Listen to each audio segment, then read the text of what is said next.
لاعب القوة الجوية انطلاقة من الجهة اليمنى.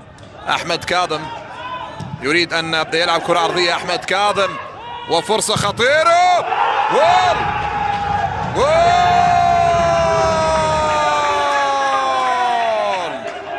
جول ثالث لمصلحة حمادي أحمد، ينهي المباراة تماما. هدف ثالث لمصلحة القوة الجوية. يعني هو لاعبهم